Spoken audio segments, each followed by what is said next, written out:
Yeah. So upcoming Friday nights, me and the degenerate boys that we are, we're coming back with the betting show. You look at the way he bounces off tacklers, the way that he keeps his eyes downfield, his vision, his ability to find holes, his pass catching ability, right? Because he had. In my lifetime, I'd put him at probably around the 2 area, with, again, the only other person up there being King Ricky. Anthony Richardson or Caleb Williams at the 111. Yeah. So just hit us.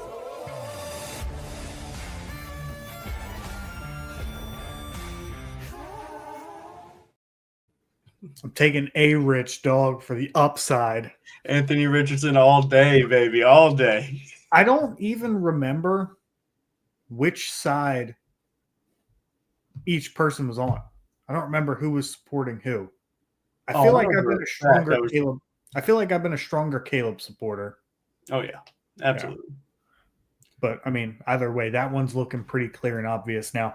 Ladies and gentlemen, welcome back to another episode of BSing Sports, where we do a little BS and we talk a whole lot of sports. It has been a long time since you have seen us, but the sun and the earth, have continued to do their things, just like the fantasy football season. So we have a lot to talk about. Probably keep this to about an hour or so. Here with me, as always, is my co-host for these shows, Mr. Jacob Krogan. How are you doing, buddy? Do you want to fill everybody in on why you have no @ tag? Fill everybody in. Yeah, again, I've gone completely away from social media and just kind of been focusing on my life, just enjoying it and not being so locked in. Yeah, for those, that have been wondering where we've been, I started a new job. Jake obviously just, expressed that he has things going on in his life. So the last couple months has been kind of stressful for me, kind of busy for me. So Jake and I made a pact. We got to get back on the grind. So we're here to do just that. I don't even remember where we left off. I don't even know if we were doing, I think early in the season, maybe. Nonetheless, today's show, us as Dynasty players, it is getting right around that time where you should be keeping, at least the corner of one eye on the offseason, right? For some people in the rebuilding leagues, you are setting your lineup for the last time this upcoming week, which is very, very sad. It went by way too quickly. And this leads into a good discussion that we had the other day where you regretted a trade, and I'll let you speak to that trade in a second. And I was wondering why. And we tend to had we had a difference of opinion on roster building strategies. So Jake, I'll let you start out by talking about that trade and why you feel like you regret it at this point, and then we can get into the discussion of, each side and why we feel the way we do about our strategies. Yeah, I'm not even gonna lie. I don't even remember what trade you're talking about. I've had too many trades.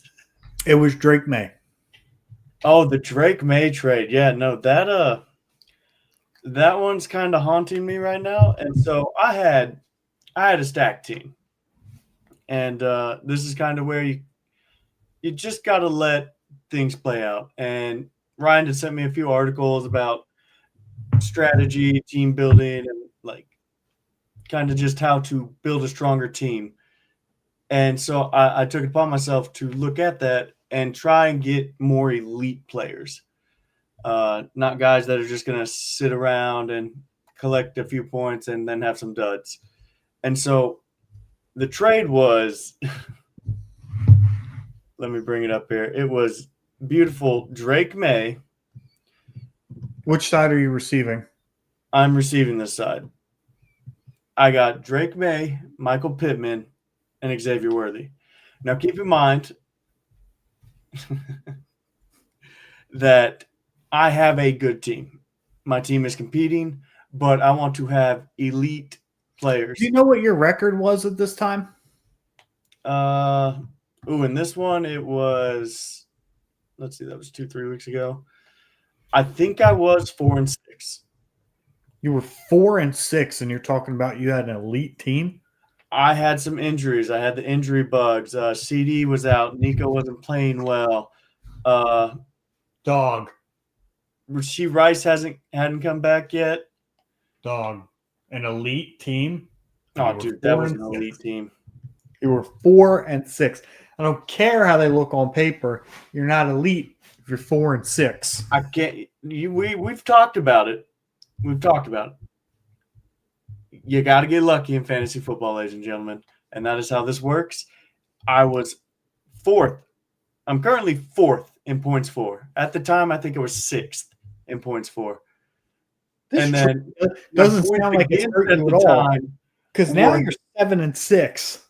Hey, but it wasn't because of that. It's because I got lucky. Against at the time were second, and now they're fifth. So I've gotten lucky. I'm trying to go back to the exact date Of the trade.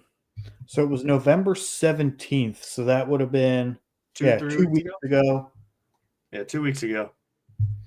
So 2 weeks ago, you were Cleveland Brand rise up. What's up, Ty? I'm not even going to try and pronounce that other one. But okay, so Iguana 656. I got the worthy youth upside, and then I got the Michael Pittman consistency in an offense that looks like it's doing. Chat, tell me if you feel like 4-6 is an elite team. Like removing the context of you had a couple injuries and like you had a couple players who should have played better. Like at that point, your team probably wasn't that good, in my opinion. We should have put in a clip of the team, a screenshot of what it looked like.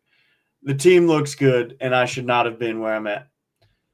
But here's what I gave up. I gave up Sam Darnold, Chris Olave, Kendre Miller, who cares, Rashee Rice, and Troy Franklin. Keep in mind, Troy Franklin was a wide receiver too. You were 6-5 when you made. I was 6-5. Yeah, you've only gone 1-1 since this trade. So clearly it wasn't even good. Wasn't even worth it. But I'm hating it right now because at this time Sam Darnold had given me back-to-back duds. Gave me the 5-point game and the 4-point game. And I was like, shit. I need to move. I need to get an elite quarterback. I need to have Herbert and an elite quarterback. And so I hit my boy up here, the Cleveland Brant himself, Timmy. And I was like, I need May. And he picked on me. I was vulnerable. I wanted it, and he took advantage. He got 2 wide receiver ones, Troy Franklin, huge upside, and Sam Darnold, who, as soon as I traded him, put up a 20-point game. And I don't know what he did last week. Sam Darnold didn't do shit. Last week? Yeah, he didn't even throw for 100 yards. Ooh. Well, this past week, yeah, JSN, I think, was held under 40 yards. I think Sam Darnold threw for less than like 125 or something like that. I'm trying to find Timmy's team real quick. So the trade, you received Drake May and who? Worthy and Michael Pittman. Okay, that's respectable. Michael Pittman's been pretty good this year too. Mm-hmm. But I keep looking back, and all I keep finding out, oh yeah, he only had 3 points this week. So I mean, not looking terrible, but if you look at what Rashee Rice is doing, he's putting up the most points. He's putting up back-to-back 20-points games. He's going nuts. Olave's still putting up teen points every week. And so I don't know if it was smart of me to do that. I think I could have just had Darnold this week or this year, ran with that team, which, keep in mind, includes A-Chain, Nico, CeeDee Lamb, stumbled across the beautiful Gadsden, and then Brenton Strange coming back from injury has been lovely. And I have Brian Thomas Jr., who has not done jack shit, but my team has players, and Mark Andrews, who's finally coming back. But moral of the story here is Kyler Murray was my downfall here. He was supposed to come back, be a top 10 quarterback, and he wasn't. And Swift is just reading away with his face down. Yeah, I'm listening to you. You're kind of, what do they call that? Monologuing? Yeah, no, I was monologuing because you were looking down. No, I was just waiting for you to finish. I'm gathering some information, mostly about the differences between Michael Pittman and Chris Olave this year, which is 1.1 points per game. Not like the most overcomable gap. I do feel like Chris Olave is probably a more popular guy, so he probably holds more name value. I mean, Rice for May is not bad, man. I am of the mindset that I would rather have a stud quarterback, especially one whose name value has risen so much, like Drake Mays, versus Rashee Rice, who to this day, and he'll finish the year with this being true, has not completed a full season where he's actually looked as good as he has. And to that point, neither is Drake May. But I would rather gamble on quarterbacks than wide receivers. First off, Drake May, I think, is 2 years younger than Rashee Rice anyway. Secondly, I think this is the last show we talked about the difference in quarterback production not being what it used to be. So Drake May's obviously been producing at a very high rate this year. He is currently the quarterback 6 in points per game. If you want to include Jameis Winston in that list, if you don't, he's the quarterback 5, scoring exactly 20 points per game. Rashee Rice is the, in points per game, wide receiver 1 at 21.8. Granted, his sample size is a lot smaller than a lot of the other players. So you're like, oh, man, I'm losing 1.8 points per game. But I think you have much more insulated value, right? Drake May is a franchise player. And then secondly, again, Rashee Rice just hasn't been there. And I feel like it's harder to build around quarterbacks. So when we look at these quarterback lists, right, and we see a Daniel Jones at QB8, when we see a Jared Goff at QB13, these are guys that don't necessarily carry super like hardcore name value. And if they have 2 or 3 bad weeks in a row, then the value on them starts to slip just a hair. So I feel like it's harder to get a guy at quarterback with insulated value because it's a more scrutinized position. And everybody's just waiting for quarterback turnover. About a third of the NFL is going to turn over quarterbacks every single year, statistically. So having, a top 5 to 6 guy from the Dynasty outlook, means that you have a solidified stud. And you said you're pairing them with Justin Herbert, who is another one of those, maybe not top 5 to 6, but definitely top 10 quarterbacks. I mean, you don't even have to breathe a thought of getting another quarterback in. You could stack up on a couple of backup quarterbacks on your bench and just be fine and dandy. If a starter gets hurt, you've got a third quarterback. You don't really need to go out and get one. I think it's easier to find, cheaper production at wide receiver than it is quarterback. I think that just because of the way the position is and the way we play it. What's up, Garrett? And by the way, everybody in the chat, we appreciate you commenting. It helps us build and grow. So please like, share, subscribe. Y'all know the drill. Also, Timmy, we found out you've only won 10 games in Drunk Traders. You need to up those numbers, buddy, in 4 years. The league's been around for 4 years. It's time to stop rebuilding and start winning, bro. Looking a little rough there, bud. But yeah, no. And so, I mean, Ty hit me up and said that I should discuss the trade I got. And you didn't even give your take. What would you rather have? The strong quarterback or strong wide receiver? Not in this particular instance, but in general. In general, you'd rather have the strong quarterback. It's why I'm not giving away Josh Allen for just pennies on the dollar. So if you boys want him, you got to pay up. And that's how this works. And same thing for Neighbors. Yeah, Neighbors is hurt right now, but you got to pay for the lead upside because the season's over. If you're not in the playoffs, you're not in the playoffs. So guess what? Neighbors is playing now. He's healthy, essentially, because he'll be there next year. If you're not in the playoffs, yes, that is correct. So his value is only going to go up the sooner you are to the season. And now my question to you is, because I haven't followed it too much, I know that there was some delay on his surgery because the swelling on his knee went down. What is the timeline for his recovery? Is he actually going to start the year healthy? I would assume so. I have no idea, honestly. Yeah, but I haven't. I mean, it's too far away to tell anyway. But even still, when you're talking multiple seasons of Dynasty, if he misses, the first 4 or 5 weeks, it's a drop in the bucket. Timmy catching strays in the chat is always a good time. But yeah, I How would do you laugh react to someone's message in here? do what? How do you his message or comment? Right. But I mean, honestly, you can find a solid quarterback too. I mean, just look at what we've done.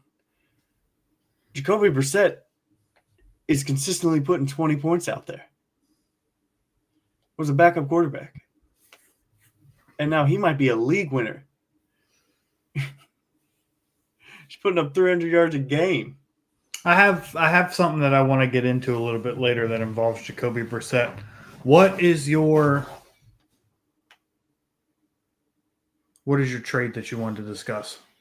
Oh yeah, this one's for the boy Ty here. And he wanted Malik Neighbors. And he was willing to offer me, and it was such a generous offer of him. I just wanted to say that, Ty. I appreciated that you thought this highly of me. It was Cortland Sutton, Chase Brown, and a 2027 second for Malik Neighbors. Yeah, that's light. I'll be honest with you, that's light. Cortland Sutton's another one of those guys, like the Jared Goff of wide receivers. Like the numbers are there, but nobody really cares for him. Look, it could be the 201, it could be the 210. It does not matter. That it was light. And I mean, if you look at it, as much as I love Cortland Sutton, back end wide receiver too. Value is only going down at this point. I mean, he's going to be what, 30 next year? 31. Yeah, he's going to be 31.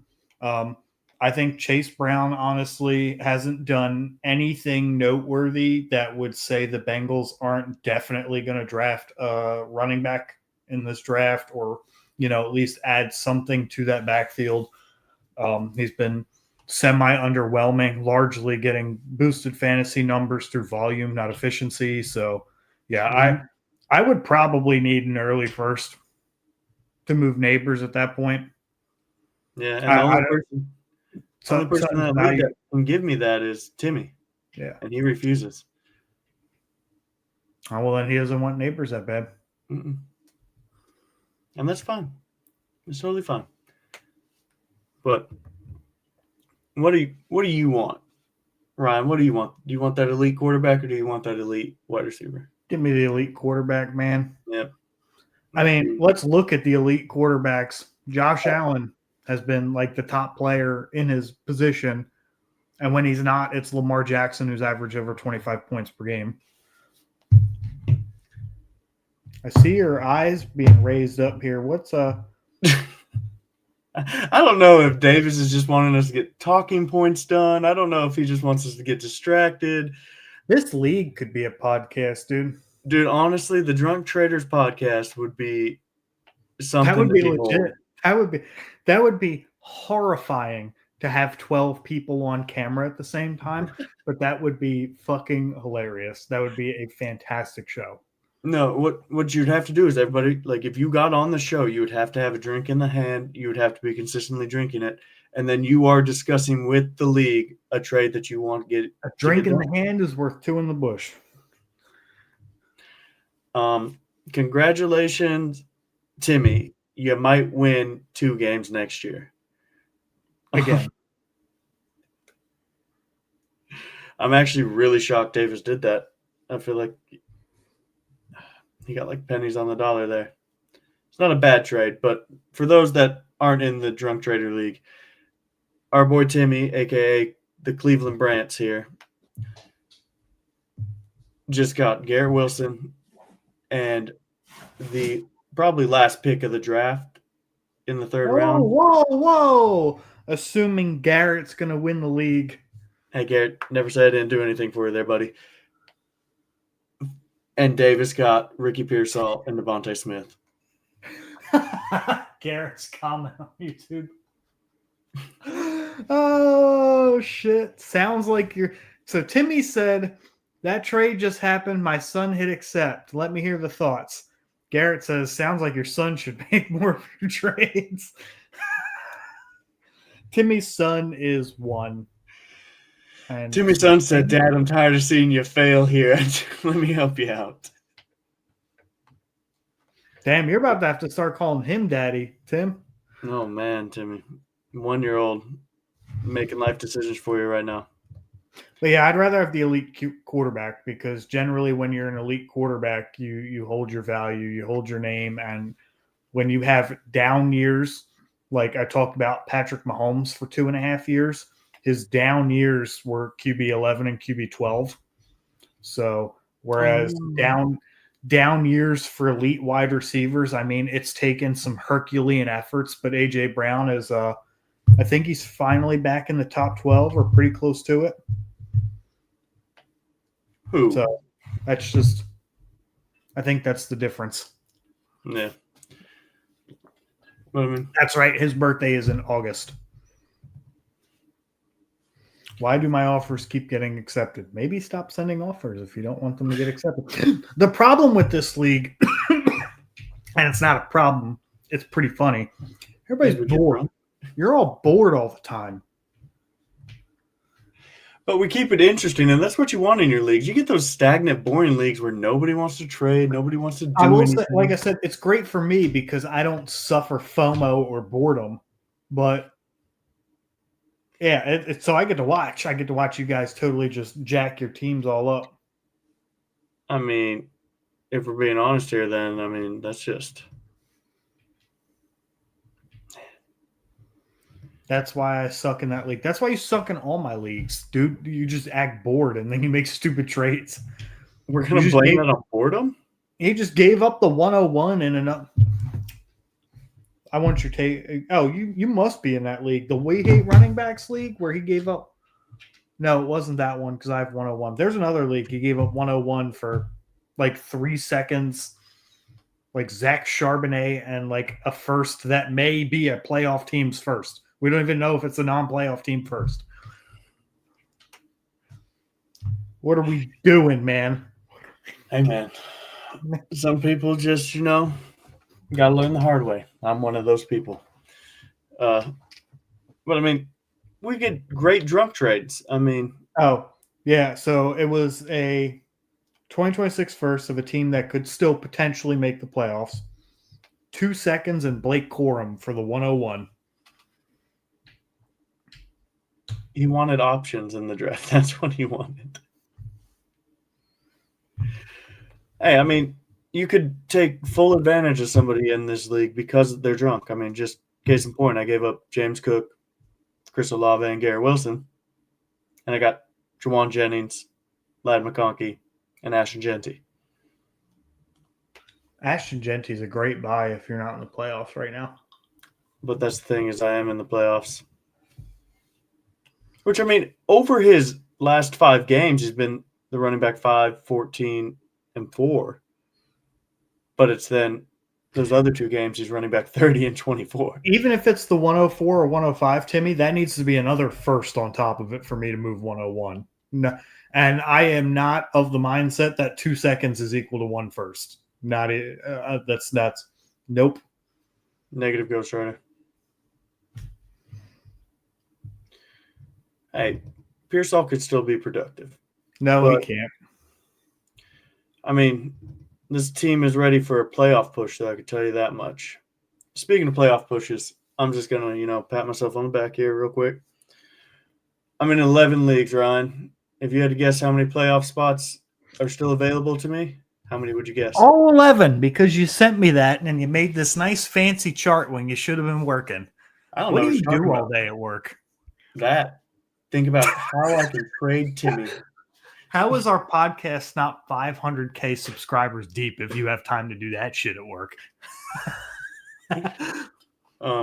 If my company's listening, he is lying right now. I don't know what he's talking about. And if your company's listening, could your name could fit like in the top of the screen somewhere. Just saying. Right?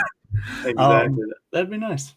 Yeah, so let's talk about end of season stuff. So we've got some strategies that, we talked about the elite wide receiver versus the elite quarterback. This may not necessarily apply to you because you just told me you have a chance to go to the playoffs in 11 out of 11 leagues. So I'll skip the rebuilding portion for now. You as a contender, knowing that the offseason's coming, realistically, you're not going to go to the championship in all those leagues. You're probably not even going to go to the second round in all those leagues. And I think you have those teams where you're like, my season's going to end early. What are you looking to do right now to prepare yourself for the offseason to maybe get ahead of what your league mates are doing, if anything at all? For starters, I would get closer to the mic. 2, you just sound like you were down a hallway, which is totally fine. But I'm looking for the boomer bust players. I'm looking for the young guys that have shown that they can put up points, the teen points, the 20-point games, but people aren't high on them, or they're not on a good offense, or have a bridge quarterback right now that next year rookie quarterback's going to come in, and you have a chance that player, case in point, Wan'Dale Robinson, is going to go nuts because another top 10 in target season, by the way, for Wan'Dale Robinson. And Ryan brought this out. And so that's what you're looking for. You're looking for these guys that next year have the potential to improve your team, but also aren't going to break the bank right now. And so, yeah, if you're going into the playoffs, those are the guys you're looking for. If you're not going into the playoffs, those are the guys you're looking to sell for the second-round pick or the third-round pick, because you're just looking to see how many shots you get at striking gold. I 100% agree with that. In my contending leagues, I'm going to keep player names out of it because I don't want people, listening to this podcast or participating in this podcast to get too far out ahead of themselves. But my leagues that I commission do not have a trade deadline. I feel like that's the way Dynasty should be played. I feel like that's the best way to play it. There is this mindset that, you could rent players for the championship. Well, no, you still have to give up assets for these players. And if anything, you probably have to give up more if you're in the finals than you would at any other point during the season.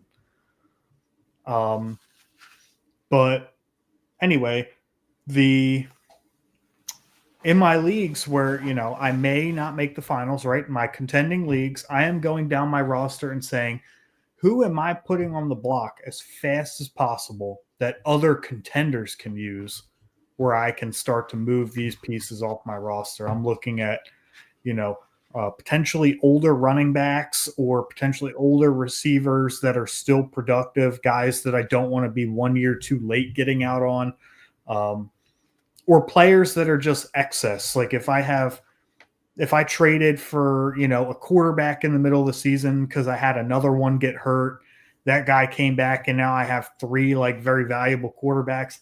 I'm looking to move one to a contender or somebody that needs a quarterback. I'm looking to capitalize on the value before we get to the downtime when the picks value starts to creep up and the player value starts to come down. So that's what I'm doing with my contenders.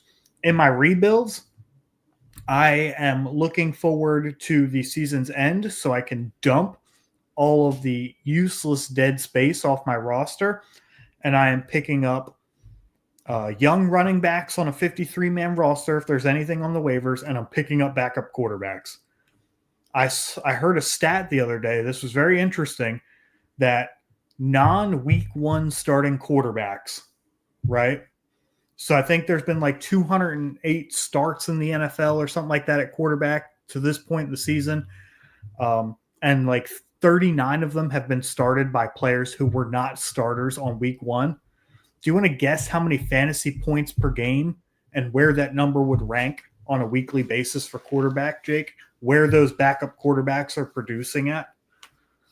How many fantasy points per game do you think? You'd probably say 12. It's 14. Oh. It's over 14, actually. It's 14 point something, which is good for quarterback 22 on an every week basis. So guys that you could potentially get for free in the offseason, Davis Mills, Jacoby Brissett, that are going to be sitting on your waiver wires if you're a rebuilding team. Think about if you'd picked up Jacoby Brissett in the offseason last year, and then, you ended up not contending, and then he ended up getting a starting position. I've seen Jacoby Brissett go for second-round picks right now. You turn Fab into second-round picks. You look for those positions of value, and so I'll be picking up a ton of quarterbacks off the waiver wire because you never really can know what's going to happen, and I'm doing it early in the offseason too because anything can happen. Oh, yeah. I agree. And, I mean, that's what you need to be doing. You need to be thinking about how you can turn shit into gold. Because nobody had Sam Darnold. Nobody had Daniel Jones 2 years ago. Daniel Jones was getting traded for like third-round picks last year when he was in Minnesota as a backup, as a hope. And that hope came true. Came very, very true. Sam Darnold went to Seattle, and everybody thought he was cooked. I was somebody. And to be fair, I do think Sam Darnold's probably one of the better sells right now. I feel like people are still high on the fact that he's produced well with the Seahawks, but there are some underlying metrics that truly scare the hell out of me. And the fact that JSN is producing so well right now is kind of keeping Sam Darnold afloat. Yep. Yeah, I think Sam Darnold is an easy sell at this point. Seahawks ranked 31st in pass attempts on the season. And the reason JSN's doing so well is because I think he has like a 43% target share. So, yeah, it's just, they want to run the ball. That could change when Clint Kubiak, probably goes and be a head coach somewhere. But I think Sam Darnold's a sell. There's just not enough volume there. We've seen it the last couple of weeks. It's not super consistent. Oh, yeah. No, not consistent at all. And, I mean, he still sees ghosts from good pass rushes. We've seen that. Four picks the one game, and they still almost won, I think. The team's good. They're good. Yeah. Defense is good. Good wide receivers. But I will say that I've put all my eggs into this year. I kind of went into a redraft mode, which is not healthy, but it's not unhealthy either if you do it the right way. Like you shouldn't totally sell out your next 3 years of future to go win a title this year. But I mean, you should definitely feel comfortable moving picks for league winning players. And I feel like I did that for the most part in every league. There was some I probably stretched for, overpaid for, which we've talked about earlier in the pod. But at the end of the day it's any given week. All you need is your team to show up, and you can beat that number 1 seed. You can beat that number 2 seed. And next thing you know, you're just one win away from winning it all. That was not directed at you, Tim.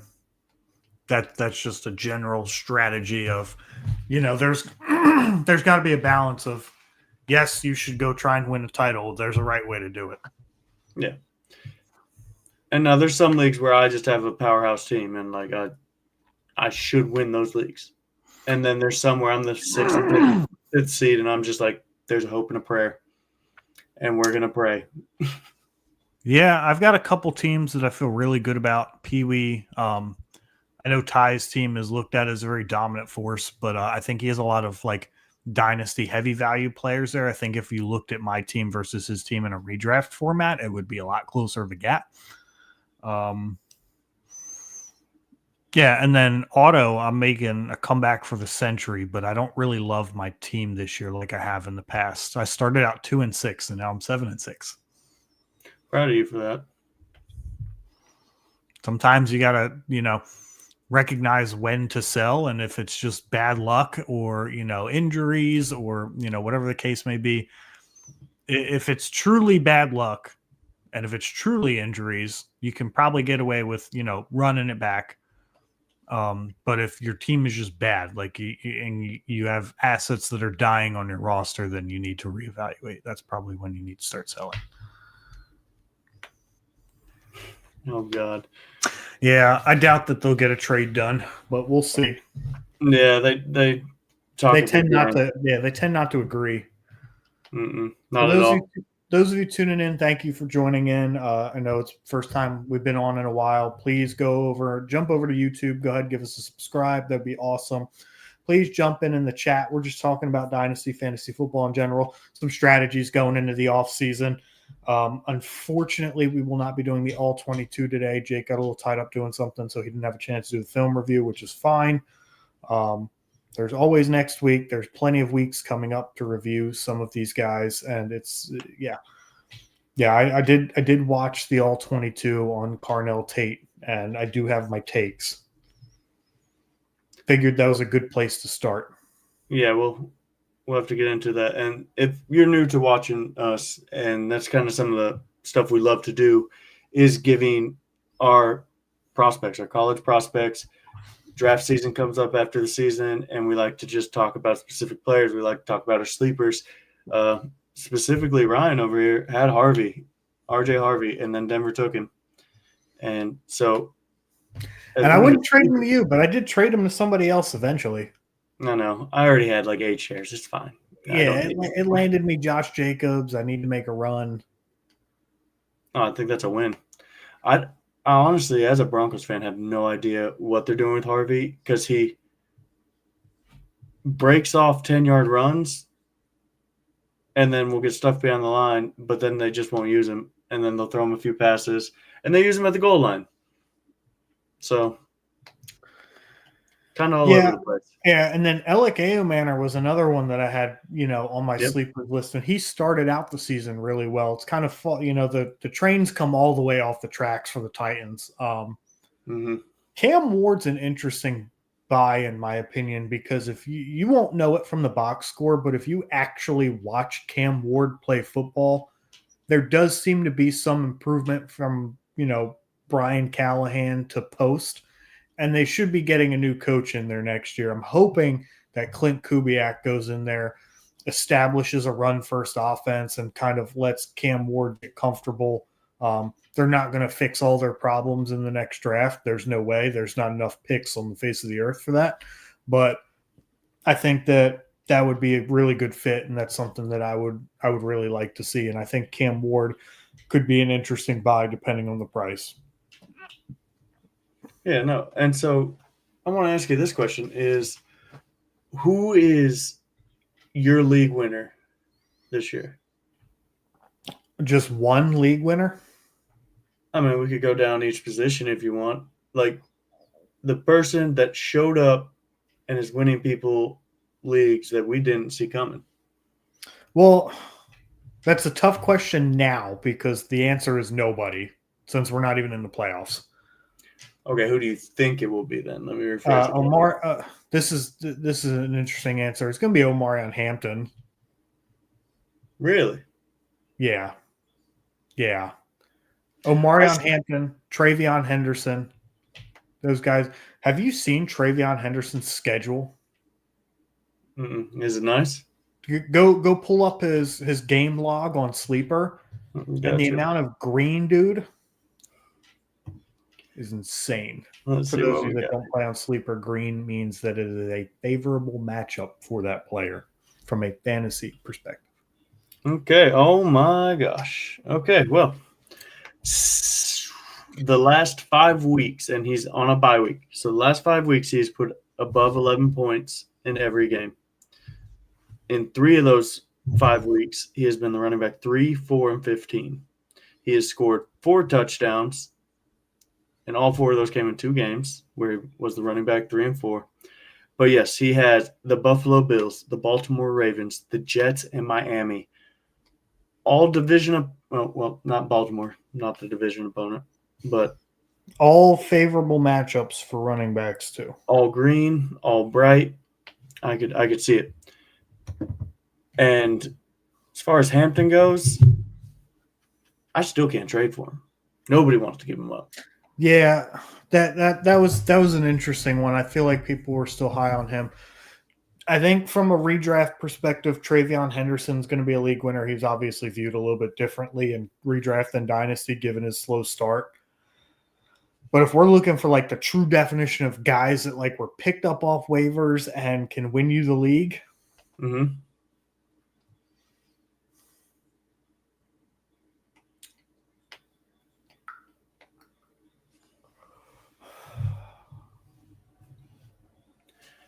I got a fun one Yeah, that you have a name in mind. I want to hear it. You wouldn't have asked that question if you didn't have a name. no, in mind. I mean I don't have a specific name. I do have a fun one for contenders that I think you can get for cheap, like a third rounder, no problem.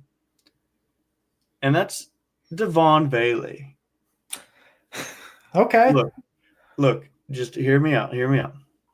The last 3 weeks that he's played, they had a bye week, so ever since they traded Rashid Zahid, he has played 87% of the snaps, 89 and 88. The last 2 weeks specifically, he has seen 8 targets and 7 targets. Now, yes, you have the 2 outliers here. Last week he saw 7, only caught 3 of them for 37 yards. This week he caught all 8 passes for 93 yards and a touchdown. There has to be a wide receiver too. We all know Kellen Moore loves to throw the football, and it seems like he has a quarterback that can do that right now. And he is running all the routes, and I don't think people understand that maybe he's a great buy low candidate. That's just mine. I don't think he's a league winner, but I think he is a fun one to actually try and go give a third for. Because I'm not going to lie, I have him in a few leagues, and I'm going to start him in one of them. As a non-Devon Vele owner, if you sent me a third-round pick for him, Devon Vele would be off my roster. But Just he saying. would be gone. It's a fun little one to have because I think you probably put him in for 4 or 5 catches a week for probably 40 yards for the rest of the Kareem Hunt's an interesting one, too. True. Just traded for him as well in 2 leagues. Yeah, I just traded for him as well. He could be a cheap get. He's going to be pretty touchdown dependent, but for a third-round pick, in an offense that seems to be moving the football pretty well this year, why not take the risk? And, I mean, this was the first week in 6 weeks he hasn't scored a touchdown. So, Yeah, I mean, since week 7. it's a pretty safe bet there. But, I mean, we'll have to do a podcast on fantasy football MVPs. Oh, yeah. Like, for the guys that nobody thought were going to lead a team to a championship, I have a few names of those in mind right now. Here, yeah, Jacoby Brissett's one of them. Yeah. Davis Mills is one of them, too, although for not as long of a period of time.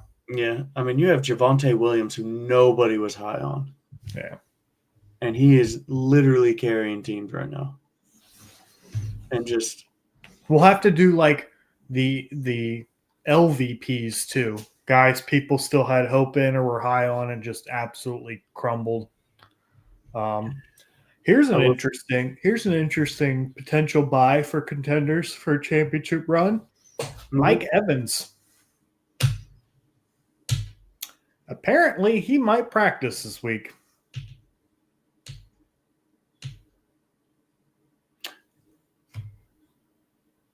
Yeah, so I mean, if you got people not in the playoffs, that's one to go do. I don't hate it. But I mean, what are you going to do with that? What are you going to give up? Yeah. Now Mike Evans might have to die on your roster, but that's okay. Do you give up a second? If I am based on what I just read, they said a realistic return is week 16. Which would be the first game that the people with buys would play. And if you're playing in week 16, your pick is a back 4 pick, I'd probably give up my second for that. Yeah, I can see that. Yeah. Oh, man. Oh, so sore. But anything else there, good sir? Dude, how about we talk about Devontae Adams and how he's crushing it? 14 touchdowns this year. Insane.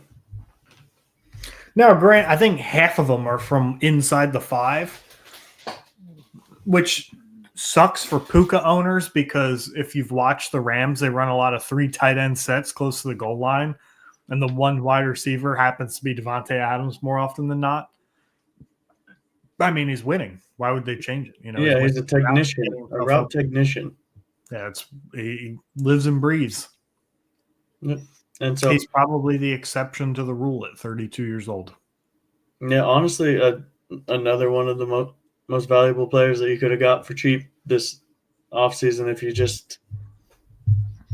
if you had the balls, Timmy, if you had the balls to do it. It's funny you say that because early in the season, I got Devontae Adams from Timmy. I traded Andre Yoshivas and Michael Penix for Aaron Rodgers and Devontae Adams. And I will tell you what, on September 23rd, you'd have thought I was a crackhead for giving up a young first-round pick quarterback in Michael Penix for that. Yep. Michael Penix seems like he is already in the Tua tier of quarterbacks where nobody wants anything to do with them. Wow. Is that because he's a lefty? I hated using that comparison, but it was the first name that came to mind. Wow. I think you got a thing against left-armed quarterbacks. How do you feel about Steve Young? Bet you hate him too. What about Michael Vick? Joe Montana was way better. Huh? Matt Ryan over Michael Vick any day of the week. Hey, look, man. I enjoyed watching Michael Vick play for the Eagles. That was fun. Me too, until Chip Kelly ruined the whole thing. Yeah. True. Funny enough, I sent Devontae Adams to Timmy almost a year before then. I sent Devontae Adams, David Montgomery, and a first for Drake London, who I no longer have on that team. That's another one. What do you do with Drake London? You hold. Yeah. I saw Penix may be garbage, but I saw the list of receiving leaders coming into week 13. Let me see if I saved the photo. I must have. You had to have. You save everything. You're a hoarder. Just kidding. You're not a hoarder. It would be really nice if I had this photo, because then it would I might have sent it to you, actually. But while we're talking about that, for those that don't believe that we are good at fantasy football, I'm just going to give us both a pat on the back here.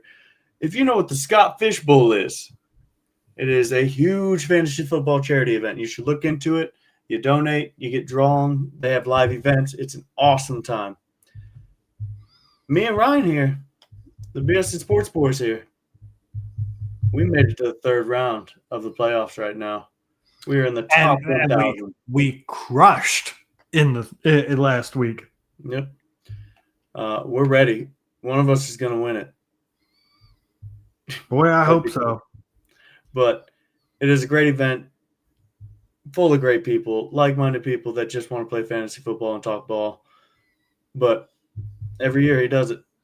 So go look it up. Go to Twitter. Go to Google. Type in Scott's Fish Bowl. Great dude. Great time. I found the list. So the receiving leaders after week 12. Let me hear. This is in yards.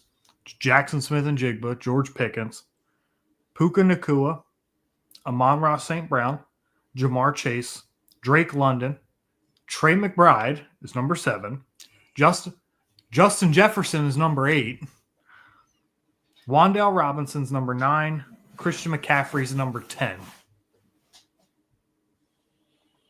So Christian McCaffrey? A couple things stick out to me. Number 1, there's a running back and a tight end on the list in the top 10. That's insane. The second thing that popped out to me, and this isn't going to pop out to you because you can't see what I'm looking at, Drake London in 6th place is the only player on this list who played single-digit games. Dude, he's good. He's just getting medical balls sent his way by Michael Penix. Yeah, Michael Penix. Can we talk about George Pickens being on that list? That's the Cowboys are going to do something really stupid with George Pickens, right? They're going to franchise tag him. Oh, dude, they're going to probably pay him ungodly amounts of money, cut Dak, start Joe Milton. Get off this Joe Milton stuff, man. No. That's not me. I'm getting in the head of Jerry. In the head of Jerry, he should pay him today because he will be cheaper than he's ever going to be today. He will drag out the negotiation. He'll franchise tag him, and then next year he'll do the same damn thing and then be even more expensive. I mean, that's who shocks me. But also, I can't care less because the Denver Broncos beat the Dallas Cowboys. So ultimately, they're lesser. Like, beat them. Yeah, beat that. Actually, Joe Milton had more touchdown passes than Dak. Oh, what a time to be alive. Hey, but Ricky, if you're watching this, dude, I'm proud of your boys. They're showing up, doing their regular season thing right now. We know what happens. Number 11, Ted McMillan.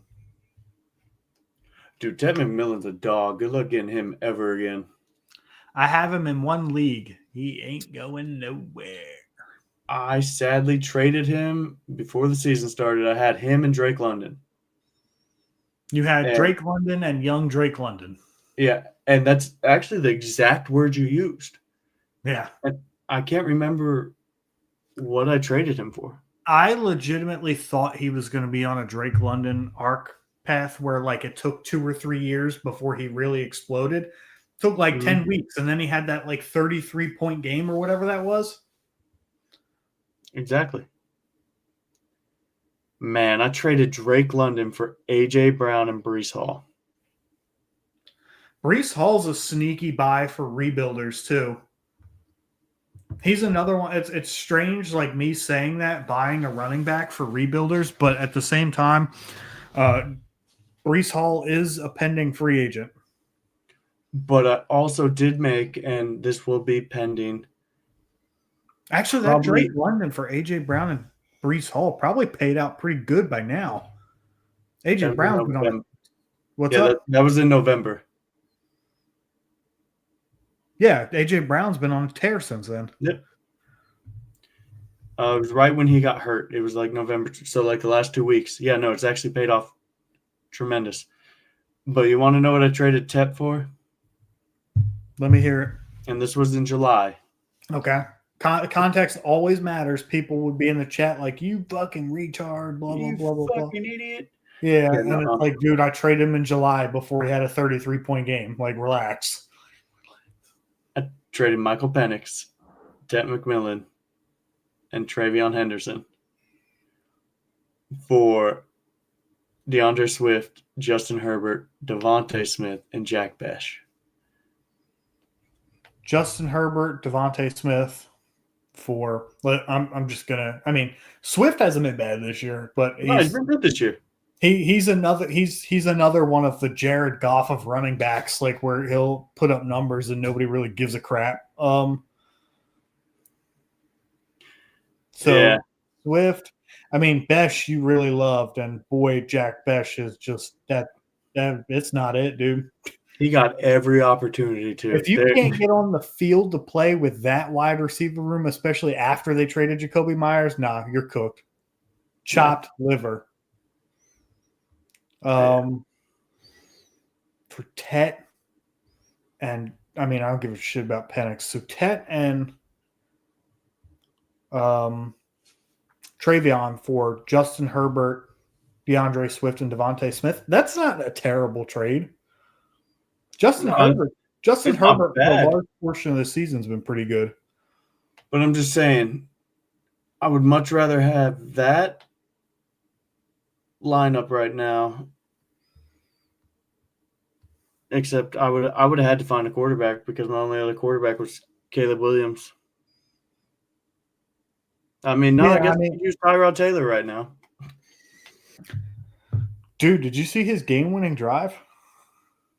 Dude, Tyrod's never been a bad quarterback, man. I was about to say, is he the most unlucky NFL football player of all time? Probably. Like, took the Bills to a playoffs, got removed from the team that next year, went to the Chargers to be the starting quarterback, got murdered by the team by his own training staff. Justin Herbert came to town, and then he's just been sitting on the Jets. Where actually it's funny to add to his unluckiness, the owner destroyed Justin Fields. He was set to start, and then Tyrod was and got hurt again. Mm-hmm. And then Justin Fields won the game, dude. And then Justin Fields fantasy played football year dog shit again and got benched for good this time. Yeah, this fantasy football year has been the weirdest of all time. What are you doing with Justin Fields? You have to hold. There's nothing you can do. You're praying to God he switches to running back or receiver. Yeah, you can't That's trade what him. you're praying for. I mean, because I don't know about you, but like, I might give up a 3rd round pick for him. Exactly, and I'm just not going to do that. You know he's athletic. Yeah. You know he can run the ball. And in the, he'll put up fantasy points. It'll be ugly as all hell, but he'll put up fantasy points. Oh, man, what a time. Justin, dude, Tyrod's like, finally it happened to somebody else. I'm just glad he gets to play football and he's winning. How long do you think Tyrod hangs around for? Dude, he's like 36 at this point. He's probably got like 2 or 3 more years. I mean, he sits a lot on the bench, so I mean. Do you think Aaron Rodgers comes back? No. He's done. Yeah, had you asked me this question in October, I would have said, yeah. I actually think that's one of the things we talked about on our last podcast was Aaron Rodgers come back. I think no, he's showing that a 17-game season is a lot for a 41-year-old. Plus, the Steelers have folded like laundry down the stretch. So yeah, it was fun for Mike Tomlin. Thank you, buddy. Thank you for your service for the Steelers. Dude, they need to, same way Andy Reid with the Eagles, they need to just move on, dude. It's time. He won't be there. There was talks he's going. If he gets cut, he might go to Tennessee. So that'd be interesting. Yeah, that's for a later date. Yeah. Well, I've got nothing else on this show, bud. Do you have anything you want to add before we close out? No, it was just fun to be back, and we appreciate everybody in the chat. Y'all were awesome. Yeah, we will try and be more consistent throughout the year. Obviously, we've got the off season coming up. Got a lot of all 22 coming up. Not, the smell is that it's not a great draft class, but people have FOMO, and once we get closer to draft season, they got to participate. So we'll break it down for you guys and let you know what we see. The way that I do film is I go and watch the all 22 film, for a player. I write down what I think they do well, what I think they don't, and then I go to various sites that provide scouting reports from actual like NFL scouts and see how I did compared to what the reports say. And if there's a difference in something, then I go back and watch it and see if, I believe what they see or if I don't. How Jake watches film. I think he just, puts it on and then goes and runs around and does errands. And then I'm just kidding. We're supposed to be watching film? Based on his Jack Besh love and, Bro, I will say everything that you said was correct. It just didn't happen. I was hoping, and like literally the water parted and all he had to do was walk through, but he decided to try and swim still. And so he said, "Oh, butterfly," went the other way. What's funny is he gets open, like when he runs around, he'll get open and catch it or drop it or just not know he's supposed to get the ball. Geno Smith is either sacked or threw an interception already.